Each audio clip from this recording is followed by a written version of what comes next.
Marsh, you were here for the very first day of telecasting at WFIE. November the 15th, 1953. Where did they find you? How did you get started in this? Well, they. Well, they, it happens to be the sponsor I have now at this, now. And Mr. Mitchell had quite a few products, so at that time he only had about 43 products that the women go into the grocery stores and buy, and he thought, well, I don't want to wear the man, I want to wear the girl. So I didn't mean to. I mean, I told him I had 10 years seniority in the weather bureau in the government, but he said, that's okay, I need you anyhow. So, well, he's a politician, and I think he talked me into it. What are some of the first impressions you remember from television at that time? This was brand new to you, brand new to everybody. It was rather scary. I did tell him that I didn't know anything about television, and I still don't. He said, that's all right, and I want you to do the weather. Yeah. And, it was that red-eyed monster up there, sort of scary, but it was interesting to find out that somebody's watching besides your mother. Yeah, you made a lot of friends. And I think so. I hope so. Mm-hmm. Who were some of the other people at the station at that time that you remember? Well, I remember our advertising manager, George Feldman, and old Stan Bach and Biff Cole, and the people who owned it at the time had a number of movie theaters in town, the Fine Brothers, and they were quite right, I suppose, in thinking that television is going to rim-wreck the business. They said, well, if we can't lick them, we're going to join them. So they, not only did they have their theaters, they had this too at the beginning. You are a night person, right? Oh dear, I can't go to bed early. It just doesn't work. Even when I have to get up at 6 o'clock and go to a football game.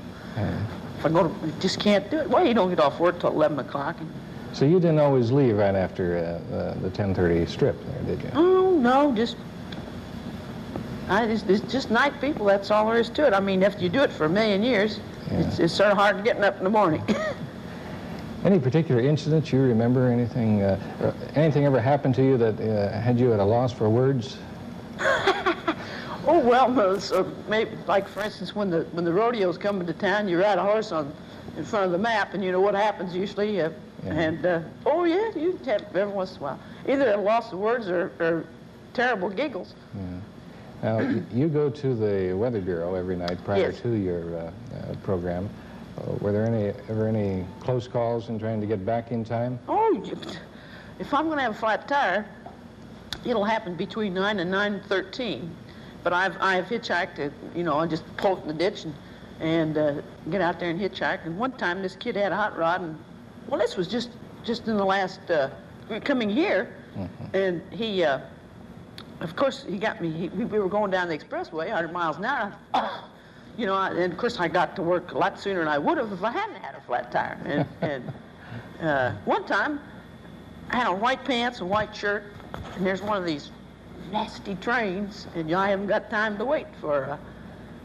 Only it was stopped, and I asked the people on the other side how long it had been there, and they said an hour and a half. And so I just climbed through the train, white pants and everything. What happened to the car? I left it over there, and I waited till I got off work. And you walked the rest of the way? I ran. You ran? It was about 4 blocks. There was a postman over there, and I says, "Hey, buddy, get me this." He says, "I can't haul nobody. This is a government conveyance." And I said, and about that time. This one picture that we have of you doing the news at 10, doing the weather at 10. This was at 10 o'clock when it first started out. Yes, right? That's right. Of course, that's sort of unusual. That has a picture of Stan Bach there standing by for a live motion. Tell us and of course, old Fred Rollison. I mean, he was a beautiful man. Fred. Tell us about Fred. Unfortunately, he died just this fairly past recently. year. Yes. So we weren't able to. Well, he was everybody knows that he started in music, and up in Indiana University, like with Hoagie Carmichael and all those greats. But he was just the sweetest man, sort of like you, Mister. Thank you. But there aren't too many. And I don't know how he put up with me, because we would have the weather first, and of course people would come down at the studio, to watch, or I'd have scouts on there, or some kind of kids or something, and of course after the show was over, everybody would blow up, and there's poor old Fred reading the news, and I'd get them out of the studio real fast, because we just rim-wrecked the news. You were a difficult act to follow there. Oh, well, I mean, noisy. How many years were you here then before you left? Well, I was here 3 years, and then over to 7 for 15, and back here for 2, so that makes 20. Yeah, right. Yeah, that's right. Makes 3 and 15 and 2. That's